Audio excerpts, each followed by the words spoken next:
Imagina que existe un lugar en la historia donde la ciencia dejó de ser curiosidad y se convirtió en una puerta abierta al horror. Un lugar que, durante años, no apareció en mapas, no se mencionó en discursos, y casi nadie se atrevió a nombrar en voz alta. Un lugar donde el silencio era parte del experimento. Ahora, imagina que ese lugar no era un mito, que tenía dirección, muros, guardias y un nombre frío, burocrático, como si fuese una oficina más del Estado en Unidad 731 NEN. Y lo más perturbador no es solo lo que ocurrió ahí. Lo más perturbador es lo bien que lo ocultaron. La historia empieza lejos de los campos de batalla que todos reconocemos de la Segunda Guerra Mundial.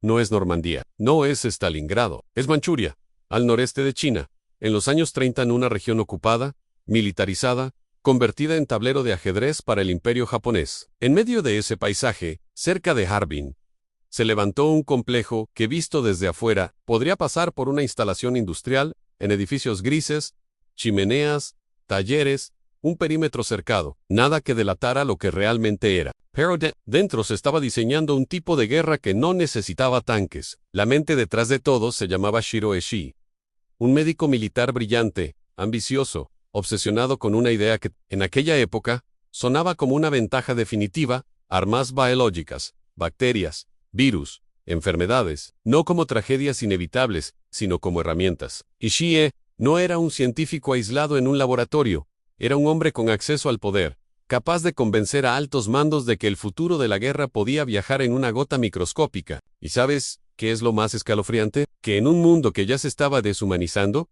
esa propuesta sonaba lógica. Así nació el proyecto. Oficialmente, se presentaba como una unidad dedicada a la prevención de epidemias y purificación de agua. Un nombre perfecto: suena responsible. Suena incluso noble, pero era una máscara diseñada para que, si alguien preguntaba, la respuesta fuera tranquila, técnica, inofensiva. Y mientras esa máscara se mostraba al mundo, en la sombra se construyó algo muy distinto: el laboratorio secreto más aterrador de la guerra. Las instalaciones principales se levantaron en Pingfan, un complejo enorme, más parecido a una ciudad cerrada que a un simple cuartel. Había laboratorios, zonas de pruebas, celdas, incineradores. Había una disciplina militar absoluta, había recursos, había personal, y había un elemento fundamental para que el monstruo funcionara: víctimas. Aquí la historia se vuelve incómoda, porque no estamos hablando de teorías, hablamos de seres humanos convertidos en material. En los registros muchos eran llamados Marutao, que significa troncus, como si no fueran personas, sino objetos apilados para un experimento. Ese cambio de palabra no es un detalle, es un mecanismo psicológico. Si no son personas, entonces no hay culpa. Si son troncos, entonces todo es trabajo. Detente un segundo y piensa en eso. El primer paso hacia el horror no fue un instrumento, fue un vocabulario. Dentro de la unidad 731, la ciencia se deformó. La pregunta ya no era ¿cómo curamos?, sino ¿cuánto aguanta un cuerpo? ¿Cómo se propaga? ¿Qué pasa si? Y ese sí se volvió una escalera sin fondo. Algunas investigaciones se centraron en enfermedades infecciosas, peste, cólera, tifus, no como amenazas a detener, sino como armas a perfeccionar. Se buscaba entender cómo se transmitían, cómo sobrevivían en diferentes condiciones, cómo convertirlas en algo utilizable. Y para eso, el laboratorio necesitaba datos reales, datos que no podían conseguirse con animales ni con modelos teóricos. Datos obtenidos en personas. Es aquí donde la historia cambia de temperatura, porque cuando un Estado decide que puede sacrificar individuos en nombre del avance, el futuro deja de ser progreso y se convierte en advertencia. Por la unidad 731 no era solo un laboratorio, era una fábrica de guerra silenciosa. No se limitaba a investigar, también probaba. Hubo operaciones en las que se liberaron patógenos en zonas pobladas, como parte de ensayos en condiciones reales. No es una escena de película, es la lógica de un experimento llevado al campo, donde la población civil se convierte en un tablero,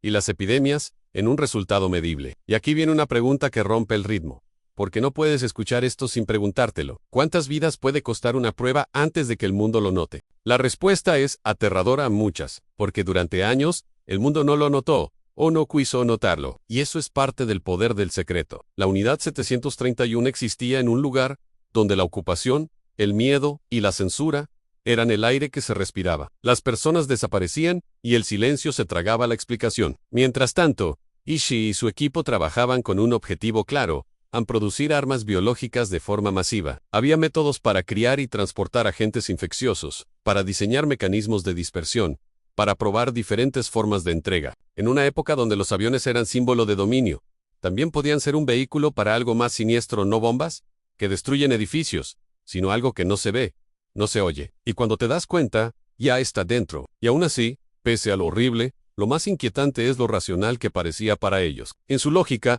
era investigación, era estrategia, era seguridad nacional. Entonces llega 1945 y la guerra empieza a inclinarse. Japón se acerca a la derrota. Y aquí sucede algo casi cinematográfico. Cuando el final se aproxima, el secreto se vuelve más peligroso que el enemigo. La unidad 731 no podía caer en manos ajenas. Se dice que se dio la orden de destruir pruebas, borrar rastros, eliminar documentos. Un lugar construido para la precisión científica se convirtió, de pronto, en una escena de desaparición total. Se destruyeron instalaciones, se ocultó material, se intentó desarmar el monstruo antes de que alguien pudiera fotografiarlo, estudiarlo, juzgarlo, porque hay algo que los responsables entendían perfectamente. Lo que habían hecho no se podía explicar con patriotismo. Y entonces ocurre una de las partes más polémicas de toda esta historia. Tras la guerra, muchos esperarían un gran juicio, una condena ejemplar, nombres en titulares, castigos, pero el mundo de la posguerra tenía otras prioridades. Comenzaba otra tensión global.